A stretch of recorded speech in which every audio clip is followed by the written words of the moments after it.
नमस्कार, आप देख रहे हैं न्यूज 18 बिहार झारखंड और मैं हूं आपके साथ लक्ष्मी। रांची से एक बड़ी खबर, जमीन घोटाले में एक्शन लगातार जारी है। कमलेश पर लटक रही गिरफ्तारी की तलवार। ईडी ने कमलेश के फ्लैट को सील कर दिया है। ईडी ने डीजीपी को पत्र लिखा है। जमीन घोटाले में लगातार कार्रवाई जारी है। आपको बता दें कि रेड में बरामद कारतूस को लेकर के पत्र लिखा है। कारतूस को रांची पुलिस के हवाले किया गया।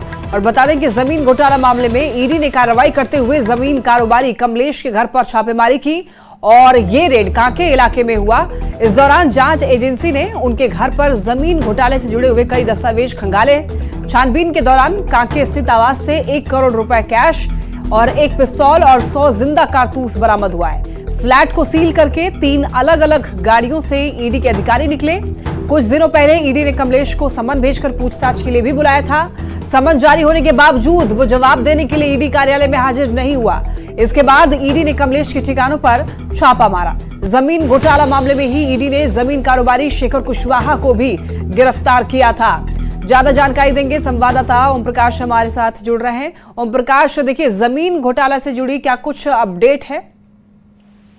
जी, बता दें कि ये जमीन घोटाले में मामले को लेकर पिछले दिनों जहां पूर्व मुख्यमंत्री हेमंत सोरेन को गिरफ्तार किया गया था, तो वहीं इसके साथ कई तार जो हैं वो सामने आए थे, जिसमें कि रांची और कोलकाता का कनेक्शन भी इस्टेब्लिश हुआ था। और इस मामले को लेकर जेएमएम नेता अंतु तिर्की हैं, इसके साथ में कोलकाता रजिस्ट्रार ऑफिस से कुछ कर्मी और इसके अलावा प्रिय रंजन सहाय, शेखर कुशवाहा, विपिन सिंह जैसे लोग जो हैं वो गिरफ्तार हुए। और इन्हीं की गिरफ्तारी के दरमियान कई ऐसे दस्तावेज और कुछ डिजिटल साक्ष्य मिले जिसमें कि कमलेश की भूमिका अहम रूप से सामने आई, जिसके बाद ईडी के द्वारा उसे समन किया गया। पूरे मामले में जो कमलेश है उसको पूछताछ के लिए ईडी के अधिकारी लगातार बुला रहे थे। कल भी फोन करके कमलेश को बुलाया गया था, लेकिन कमलेश जो है वो ईडी दफ्तर नहीं पहुंचा और लगातार अधिकारियों को गुमराह करता रहा, जिसके बाद ईडी के अधिकारियों ने उसके ठिकानों पर छापेमारी की और तमाम तरह के, कहा जाए तो न सिर्फ 1 करोड़ कैश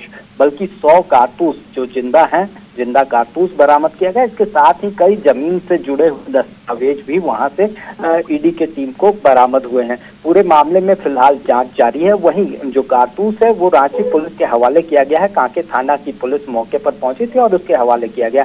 वहीं पूरे मामले में ये कारतूस कहाँ से आए, इनका क्या इस्तेमाल होता था, कहीं ये किसी और को सप्लाई करने के लिए तो नहीं रखे गए थे, तमाम चीजों की जांच के लिए जो है वो रांची पुलिस अब इस मामले की जांच करेगी। डीजीपी को इस बाबत पत्र भी लिखा गया है। वहीं अगर जो जमीन से जुड़े हुए दस्तावेज बरामद हुए उसमें कई आदिवासी लैंड हैं जिनका नेचर चेंज किया गया और उन्हें बेचा गया, तो इन तमाम चीजों को लेकर अब कमलेश की मुश्किलें बढ़ रही हैं। तो वहीं कई और भी नाम जो हैं वो ईडी के रडार पर है और जल्द ही उन पर भी ईडी का शिकंजा देखने को मिल सकता है। जी ओम प्रकाश, देखिए जिस फ्लैट पर छापेमारी हुई जहां से अभी फिलहाल कमलेश फरार है, तो कमलेश का पूरा परिवार जो है वो कहीं और रहता है। जो मौके पर ईडी की टीम पहुंची तो उसके 2 घर हैं। एक चेशायर होम स्थित जो आवास है वहां पर मौजूद है और साथ में अगर कहा जाए तो जो फ्लैट है जो कि कांके रिजॉर्ट के पास है, वहां पर ये ईडी की टीम पहुंची थी और वहीं से ये तमाम जो चीजें हैं वो बरामद हुई है। परिवारजनों से भी कांटेक्ट किया गया है और तमाम लोगों को भी बोला गया है। वहीं जो कमलेश है उसकी भी छानबीन की जा रही है ताकि उसकी गिरफ्तारी जो है वो जल्द से जल्द हो सके। न सिर्फ ईडी, अब रांची पुलिस के पास भी उसके खिलाफ कंप्लेन है, तो रांची पुलिस की भी टीम उसे खोज रही है। अब देखना होगा कि कब तक वो पुलिस के हत्थे या फिर ईडी के हत्थे चढ़ पाता है। जी बिल्कुल, देखिए कमलेश को लेकर के तो छापेमारी की जा रही है और अब ये बात अब कहना भी अब देर नहीं होगा कि जो उनके करीबी हैं कमलेश के या कहें जो परिवार वाले हैं वो भी अब ईडी के रडार पर आ जाएं। जी बिल्कुल, तमाम लोग जो कहा जाए कि कमलेश से ताल्लुक रखते हैं, कहीं ना कहीं उसके द्वारा लाभान्वित हो रहे हैं, वो तमाम लोग और जो करीबी हैं वो ईडी के रडार पर हैं, क्योंकि उनके जरिए ही कमलेश ने अपने इस पूरे कुनबे को बढ़ाया था। जाहिर तौर पर अगर बात की जाए तो शुरुआत काफी छोटी हुई थी, लेकिन जैसे जैसे जमीन के बड़े कारोबारियों या फिर कहें कि जमीन माफियाओं से उसका कनेक्शन बढ़ता गया, वैसे वैसे उसका जो दायरा है गुनाह का वो भी बढ़ता गया और इसी कड़ी में रांची के कई इलाकों में, खासतौर से अगर कांके के इलाके की बात की जाए तो वहां की कई जमीनों का नेचर बदलकर उसे ऊंचे कीमतों में बेचा गया है। ठीक है ओम प्रकाश, आप नजर बनाए रखिएगा। फिलहाल आपका बहुत शुक्रिया तमाम जानकारियों के लिए। चलिए बढ़ते हैं आगे। और ईडी की कार्रवाई पर अब सियासी बयानबाजी भी शुरू हो चुकी है। बीजेपी एक तरफ जमीन घोटाले के सिंडिकेट के रसूख पर सवाल उठा रही है, तो जेएमएम का कहना है कि कानून और संस्थाएं अपना अपना काम कर रही है। यहाँ 1 करोड़ रुपए बरामद हुए। जब पूरे ईडी की दबिश चल रही है फिर भी कोई घर में 1 करोड़ जमीन दलाल रखा हो तो आप उसका रसूख का अंदाज लगा सकते हैं। और 100 गोलियां जो बरामद हुई हैं उसका कोई अता पता नहीं, वो हथियार कहाँ जिसकी वो गोलियां हैं, वो लाइसेंस कहाँ जिसके नाम पर वो हथियार हो। तो पुलिस को कार्रवाई करने के लिए लिखा गया है। जहाँ तक कारतूस की बात है, उनके पास लाइसेंसी हथियार है कि नहीं है, वो कारतूस लाइसेंसी हथियार के लिए खरीदे गए होंगे तब वो वैध माने जा सकते हैं, लेकिन उसमें भी एक सीमा होती है कि कितना कारतूस आप रख सकते हैं। अगर कोई अनियमितता है, कुछ गैर कानूनी है, तो निश्चित रूप से पुलिस को कार्रवाई करनी चाहिए और पुलिस कार्रवाई करेगी। नीट पेपर लीक मामले से जुड़ी एक बड़ी खबर सामने आ रही है। नीट पेपर लीक मामले में एक बड़ा खुलासा हुआ है। झारखंड से लीक हुआ था पेपर। हजारीबाग के एक सेंटर से पेपर लीक होने की खबर। पटना में बरामद जले हुए पेपर से यह खुलासा हुआ है। प्रश्न पत्र में छपे हुए बुकलेट से यह खुलासा हुआ है। बुकलेट नंबर से यह पता चला है कि हजारीबाग के एक सेंटर से पेपर लीक किया गया है। तो यह बड़ा खुलासा है पेपर लीक मामले में। नीट पेपर लीक को लेकर के एक बड़ा खुलासा। झारखंड से पेपर लीक होने की खबर सामने अब आ रही है। हजारीबाग के एक सेंटर से पेपर लीक किया गया था। पटना में बरामद जले हुए पेपर से इसका खुलासा हुआ है जब प्रश्न पत्र में छपे हुए बुकलेट नंबर को देखा गया और बुकलेट नंबर की जब जांच की गई तो पता चला कि हजारीबाग के किसी सेंटर का है। तो लगातार बिहार पुलिस और ईओयू की टीम जो है जानकारी जुटा रही है इस मामले को लेकर के, और जो भी इस मामले में संलिप्त हैं उनकी धरपकड़ की भी लगातार कोशिश की जा रही है। ज्यादा जानकारी के लिए संवाददाता सुशांत हमारे साथ जुड़ रहे हैं। सुशांत, क्या कुछ जानकारी मिल रही है? देखिए, नीट पेपर लीक मामले में अब झारखंड कनेक्शन सामने आ गया है। देखिए, आपको पता चले कि जिस तरीके से नीट पेपर लीक मामला जो है वो काफी उजागर हो रहा है। ऐसे में हजारीबाग की अगर हम बात कर ले तो यहाँ पे नीट परीक्षा को लेकर 5 जो है वो सेंटर बनाए गए थे, जिसमें से Vivekananda school, Holy Cross school, JVS school, Oasis school और डीएवी स्कूल शामिल है। बताया जाता है कि जितने भी यहाँ पे जो परीक्षार्थी आए हुए थे वो सभी झारखंड के बाहर के थे। कई तरह की जो जानकारियां हैं वो तो स्पष्ट नहीं हो पा रही है, लेकिन अगर कई सूत्रों की अगर हम माने तो लीक की जो है बात तो हजारीबाग से कही जा रही है। दूसरी तरफ जो है अगर कहीं ना कहीं अगर हम एक आधिकारिक पुष्टि की बात करें तो इस खबर को लेकर आधिकारिक पुष्टि नहीं हुई है, लेकिन फिर भी जो है हर एक स्तर पर जो है इसकी जाँच की जा रही है। जी, और क्या कुछ सामने आ रहा है? जो बुकलेट नंबर है वो हजारीबाग के एक सेंटर का बताया जा रहा है सुशांत, तो क्या वहां पर जो जांच टीम है क्या एक्टिव हो चुकी है झारखंड में?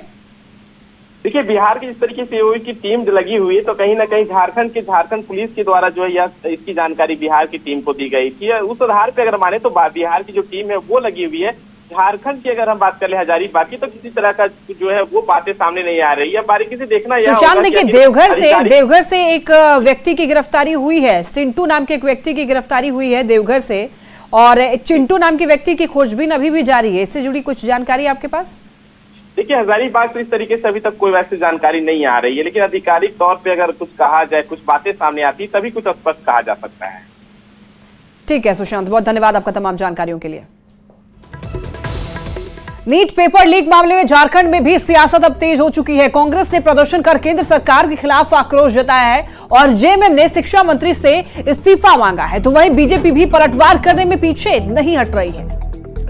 तो अब केंद्र सरकार के विरुद्ध कोई न कोई षड्यंत्र रचना है, तो उसी षड्यंत्र टूल किट के तहत ये इस तरह की बातें कर रहे हैं। जो नेशनल टेस्टिंग एजेंसी है उसके चेयरमैन को बर्खास्त करना चाहिए और जांच को आगे बढ़ाना चाहिए। तो ये बातें देखिए, इसके जो किंग पिन है पेपर लीक के, वो व्यापम घोटाले वाले जो मुख्यमंत्री थे वही ना 23 को आ रहे हैं। तो इनका तो पेपर लीक हो चुका है, इसलिए यहाँ पर इनकी दाल नहीं करने वाली। दुमका से एक बड़ी खबर सामने आ रही है, जहां पर तार सट जाने की वजह से बस जलकर खाक हो गई है। बारातियों को लाने के लिए बस जा रही थी। 11,000 वोल्ट का तार सटने की वजह से ये घटना हुई है। 2 लोगों के झुलसने की भी सूचना मिल रही है। मुफस्सिल थाना क्षेत्र के श्री अमडा की ये घटना बताई जा रही है। और देखिए एक्सक्लूसिव तस्वीरें आपको दिखा रहे हैं। ये बस किस तरीके से देखिए धू धू करके जलती हुई दिख रही है। और बता दें आपको कि हालांकि बहुत ज्यादा हाथ की खबर सामने नहीं आई है, लेकिन हाँ 2 व्यक्ति जो हैं वो झुलस गए हैं। और आपको बता दें कि तार सटने की वजह से बस जो है जलकर खाक हो गया। 11,000 वोल्ट की तार से सटने की वजह से बस में आग लग गई और आग इतनी ज्यादा भयावह थी कि आग पूरी तरीके से बस को जलाकर राख कर दी। ये एक्सक्लूसिव तस्वीर आपको दिखा रहे हैं, दुमका की तस्वीर है। 11,000 वोल्ट का तार चिपकने की वजह से आग लग गई और आग लगने से बस पूरी तरीके से जलकर खाक हो गई। हालांकि आपको बता दें कि ये जो बस थी वो बारातियों को लाने के लिए जा रही थी और इसमें आपको बता दें कि 2 लोगों के झुलसने की सूचना मिल रही है। मुफस्सिल थाना क्षेत्र की श्री अमडा की ये घटना बताई जा रही है। ये घटना ये है सर कि बाराती ले जाने के लिए बस आ रही थी, उसी दौरान 11,000 तार लग गया है। इसमें सबसे बड़ा लापरवाही मिस्त्री का है, बिजली विभाग मिस्त्री का है। अभी हमको कुछ देर पहले फ़ोन किया था 7:30 बजे, बोला कि लाइन वहाँ पावर हाउस फ़ोन कटवाओ, ताकि हम मतलब जो भी कुछ होता है हम ही को फ़ोन करता है, बोला कि लाइन कटवाओ। हम बोले क्यों, बोला कि बस में आग लग गया बराती वाला। इस क्रम में हम लोग बिजली विभाग को भी रिपोर्ट किए थे कि बिजली बहुत नीचे है 5 फीट की में, इसको ऊपर किया जाए, लेकिन कोई सुनवाई नहीं किया गया। कल जमशेदपुर दौरे पर आएंगे सीएम चंपाई सोरेन। घाटशिला में 3 कार्यक्रम में शामिल होंगे। यहां पर मुख्यमंत्री बुरुडीह डैम समेत करोड़ों की सौगात भी देने वाले हैं और कई योजनाओं का उद्घाटन और शिलान्यास भी करेंगे। लाभुकों के बीच परिसंपत्ति का वितरण भी करने वाले हैं। सीएम चंपाई के दौरे की तैयारियां यहां पर तेज हो चुकी हैं। जनता को बड़ी सौगात देने वाले हैं। झारखंड के मुख्यमंत्री कल जमशेदपुर दौरे पर रहेंगे। घाटशिला में 3 कार्यक्रम में शामिल होंगे। बुरुडीह डैम समेत करोड़ों की यहां पर सौगात जनता को देने वाले हैं। कई योजनाओं का उद्घाटन करेंगे, शिलान्यास भी करने वाले हैं कई योजनाओं का। लाभुकों के बीच में परिसंपत्ति का वितरण भी करने वाले हैं। तो सीएम चंपाई के दौरे को लेकर के यहां पर तैयारियां तेज है। 3 कार्यक्रम में शामिल होने वाले हैं और आपको बता दें कि कई योजनाओं का उद्घाटन और शिलान्यास भी यहां पर किया जाएगा। बुरुडीह डैम का अवलोकन किया जाएगा और वहाँ पर जो भी फॉरेस्ट इत्यादि से या टूरिज्म के जो प्रोजेक्ट हैं उसका सर निरीक्षण भी करेंगे। साथ ही साथ वहाँ पे जो स्थानीय ग्रामीण हैं उनको भी ट्रेनिंग इत्यादि का वो लोग अपना सबमिट कर सकते हैं एप्लीकेशन। तो दूसरा एक जो रहेगा वो माऊ भंडार में जो HCL का ताम्र मैदान है वहाँ पे रहेगा। वहाँ पे हम लोग कोशिश कर रहे हैं कि 100 करोड़ से ऊपर के शिलान्यास, उद्घाटन और परिसंपत्ति का वितरण माननीय मुख्यमंत्री जी के हाथों से करवा सकें। झारखंड में स्कूल में पढ़ रहे SC वर्ग के छात्रों को छात्रवृत्ति का लाभ नहीं मिल पा रहा है। राज्य सरकार ने पिछले दिनों छात्रवृत्ति में करीब 3 गुना तक बढ़ोतरी करके छात्रों को सौगात जरूर दी, लेकिन जमीनी हकीकत यह है कि छात्रों को 3 गुना तो दूर पहले की छात्रवृत्ति भी नहीं मिली है। तो ऐसे में छात्रों के लिए कल्याण विभाग ने क्या बड़ा फैसला लिया है, इस रिपोर्ट में देखिए।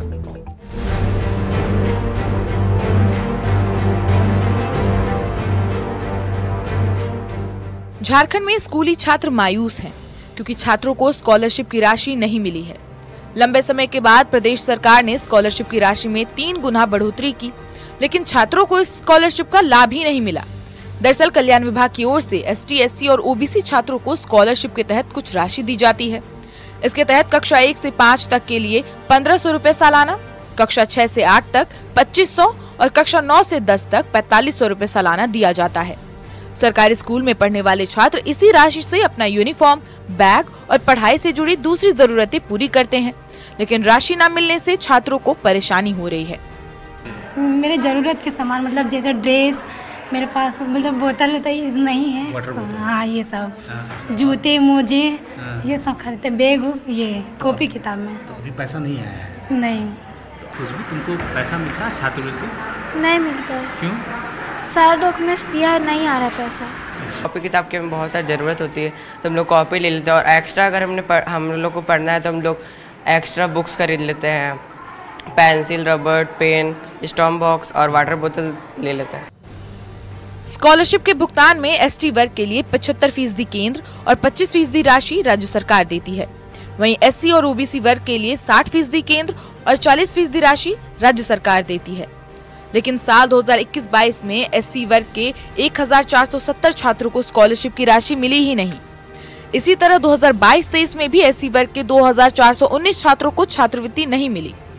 पोर्टल नहीं खुलने की वजह से भी कई छात्रों को स्कॉलरशिप नहीं मिल पाई। छात्रों की परेशानी को देखते हुए अब झारखंड के कल्याण विभाग ने नियमों में बदलाव की तैयारी कर ली है। कल्याण मंत्री दीपक बोरवा के मुताबिक राज्य सरकार एससी छात्रों के लिए केंद्र सरकार से राशि की मांग करेगी और इस बीच राज्य सरकार ही एससी के छात्रों को अपनी तरफ से छात्रवृत्ति दे देगी। इसके लिए विभागीय अधिकारियों को नियम में बदलाव करने का आदेश भी दे दिया गया है। मामला क्या है कि जनरली एसटी वाला में भुगतान हो जाता है, स्टेट जो है ना करे मतलब भेज ही देता है सेंट्रल कम से कम 75% लेट हो लेकिन वो कर देता है, तो स्टेट भुगतान कर देता है। बीसी में भी वही है, सबसे ज़्यादा संख्या बीसी छात्रों की है, तो बीसी में भी स्टेट जो है ना भुगतान कर देता है, इसलिए उतना परेशानी नहीं है। लेकिन एससी वाला मामले में भारत सरकार का उसमें कुछ गाइडलाइन है कि डायरेक्ट अकाउंट में हम उसका पैसा भेजेंगे। तो इस कारण से जैसे पिछले 21-22 का भी मैंने पोर्टल नहीं खुलने के कारण से मैंने बैकलॉग चल रहा। राज्य सरकार ने छात्रों को स्कॉलरशिप देने के लिए केंद्र सरकार से संपर्क साधा है। ई कल्याण पोर्टल पर रिजेक्ट किए गए आवेदन को भी फिर से सुधार कर अपडेट करने को भी कहा गया है। अब देखना होगा कि आखिर कब तक एससी वर्ग के छात्रों को स्कॉलरशिप का लाभ मिल पाता है। रांची से न्यूज़ 18 संवाददाता अविनाश कुमार की रिपोर्ट। कल झारखंड बीजेपी की अहम बैठक होने वाली है। विधानसभा चुनाव की तैयारी पर चर्चा की जाएगी। चुनाव प्रभारी शिवराज सिंह चौहान इस बैठक में मौजूद रहेंगे। सह प्रभारी हेमंता बिस्वा शर्मा भी मौजूद रहने वाले हैं। बाबूलाल मरांडी समेत कई और दिग्गज शामिल होंगे। रांची से ज्यादा जानकारी देने के लिए संवाददाता संजय कुमार सिन्हा दे रहे हैं जानकारी। हमारे साथ यहाँ पर प्रदेश कार्य समिति के सदस्य के गुप्ता, हम उनसे जानेंगे कि शिवराज सिंह चौहान आ जा रहे हैं, हेमंत बिस्वा शर्मा कल पहुँच रहे हैं, तो वास्तव में कार्यकर्ताओं में जान फूंकने की कोशिश होगी जो आप लोगों ने लोकसभा में दिखाया। तो विधानसभा चुनाव को लेकर क्या रणनीति रहेगी? हम लोगों को लोकसभा चुनाव में जो इतनी अच्छी पार्टी का परिणाम मिला है उससे हम सभी कार्यकर्ता उत्साहित हैं। इसमें हमारे प्रदेश के नेतृत्व के सहित केंद्रीय नेतृत्वकर्ताओं का बहुत बड़ा योगदान रहा।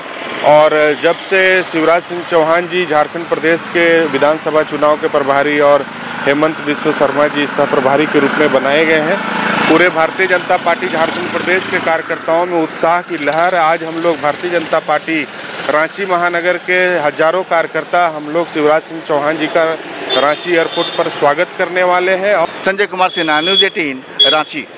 देखिए, झारखंड मुक्ति मोर्चा को मिर्ची लग रही है कि शिवराज सिंह चौहान और हेमंत बिस्वा शर्मा जैसे बड़े नेता अब झारखंड में चुनाव की कमान संभाल रहे हैं। इनकी तो पहले भी यहाँ से मिट्टी गोल हो चुकी है, क्योंकि ये 81 में से सिर्फ 29 सीटों पर आगे थे, और जबकि हम 50 सीटों पर आगे थे। भाजपा ने तो इस बार उनको मुख्यमंत्री के लायक भी नहीं समझा, बेदखल कर दिया। फिर अभी वर्तमान में सांसद बन के आए हैं, मंत्री भी हैं। झारखंड में क्या असर पड़ेगा? मॉनसून ने झारखंड में दस्तक दे दिया। बात कर लेते हैं मौसम की। संथाल परगना के रास्ते मॉनसून की एंट्री हुई। 6 दिन देर से झारखंड में मॉनसून पहुंचा। पाकुड़, साहिबगंज समेत कई जिलों में झमाझम बारिश हो रही है। आपको बता दें कि कोल्हान में 24 घंटे के अंदर मॉनसून की सबसे ज्यादा बारिश हुई और सभी जिलों का पारा जो है 40 डिग्री से नीचे जा चुका है, और ऐसे में भीषण गर्मी से लोगों को थोड़ी राहत जरूर मिली है। संथाल परगना के रास्ते मॉनसून की एंट्री हुई। मॉनसून ने दस्तक दे दी है। 6 दिन देर से झारखंड में मॉनसून पहुंचा है। पाकुड़, साहिबगंज समेत कई जिलों में बारिश और कोल्हान में 24 घंटे के अंदर ही मॉनसून की सबसे ज्यादा बारिश हुई और सभी जिलों का जो पारा है वो 40 डिग्री से नीचे जा चुका है। गिरिडीह के सुदूरवर्ती गांव खटोरी पंचायत में लगातार पानी की किल्लत हो रही है। पूरे गांव के लोग पानी के लिए नदी नाले पर निर्भर हैं और गंदा पानी पीने के लिए मजबूर हैं। शिकायत करने के बाद भी ना तो अधिकारी सुनते हैं और ना जनप्रतिनिधि, जबकि इस पंचायत को कोडरमा सांसद और केंद्रीय मंत्री अन्नपूर्णा देवी ने गोद ले रखा है। मौके का जायजा लिया न्यूज़ 18 संवाददाता एजाज अहमद ने। आप बोलिएगा। हम मौजूद हैं गिरिडीह जिले के खटोरी पंचायत में। ये वही पंचायत है जिसको गोद लिया गया था यहाँ के सांसद अन्नपूर्णा देवी के द्वारा। तस्वीरों में आप साफ देख सकते हैं कि यहाँ पर मूलभूत सुविधाओं का अभाव है, जिनमें से पानी प्रमुख है। ये गांव की तस्वीरें आपको दिखा रहे हैं। इसी तरह महिलाएं रोजाना आती है सुबह और शाम, और यहाँ पे जितने भी पानी की जो जरूरत संबंधी काम होते हैं यहीं से करते हैं, क्योंकि पानी के लिए एक समुचित व्यवस्था सरकार के द्वारा यहाँ पे नहीं किया गया है। और परिणाम यह हो रहा है कि यहाँ के लोगों को, यहाँ के आदिवासियों को, ग्रामीणों को बूंद बूंद स्वच्छ पानी के लिए तरसना पड़ रहा है। इसी तरह ये लोग नदी में आते हैं, बर्तन धोते हैं, पीने के लिए, खाना बनाने के लिए पानी को यहाँ से ले जाते हैं, और यही दूषित पानी का इस्तेमाल ये करते हैं, जिससे कई तरह की बीमारियां भी समय समय पर फैलती रहती है। और यहाँ की तस्वीरें लगातार चीख के बता रही है कि इस पंचायत का सिर्फ शोषण हुआ है, दोहन हुआ है, और यहाँ विकास के नाम पर किसी ने, कोई जनप्रतिनिधि ने कुछ नहीं किया है। यहाँ की कुछ महिलाएं हैं, हम उनसे बात करते हैं और अधिक समझने की कोशिश करते हैं। आपका नाम क्या हुआ? देवी। क्या दिक्कत है आप लोगों को? पानी का बहुत दिक्कत है। तो ये इस पंचायत को अन्नपूर्णा मैडम के द्वारा गोद भी लिया गया था, तो मैडम यहाँ पे आती है कभी? नहीं, कभी नहीं। तो पानी का दिक्कत कब से है आप लोगों को?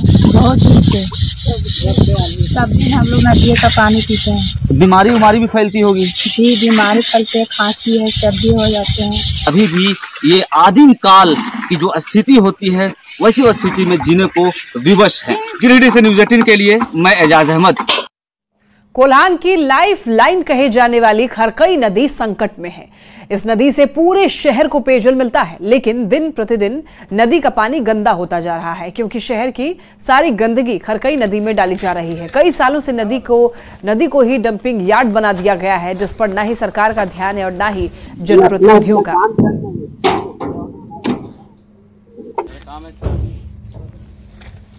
उसे जगह ही नहीं है, कहाँ से हम लोग को वहाँ प्लांट के लिए वहाँ यह हुआ था, तो प्लांट वहाँ हम लोग को नहीं करने दिया, इसीलिए यहीं पर कचरा गिराते हैं। गंद आ रहा, तो सरायकला वासी बहुत दुखी थे इसके लिए। तो मांग करते हैं कि यहाँ से अविलंब ये सब जो डंपिंग हो रहा है यहाँ नहीं किया जाए। तो इसके लिए हम लोग बराबर आवाज उठा रहे हैं, एनजीटी को भी लिखे थे, और यहाँ के जो नगर पंचायत के अधिकारी वगैरह हैं उनको तो कोई मतलब नहीं है, क्योंकि नदी किनारे में आपको करीब 2 किलोमीटर तक आपको कहीं पर भी प्रदूषित नहीं करना है। और इसी के साथ इस बुलेटिन में इतना ही। नजर डालेंगे हेडलाइंस पर।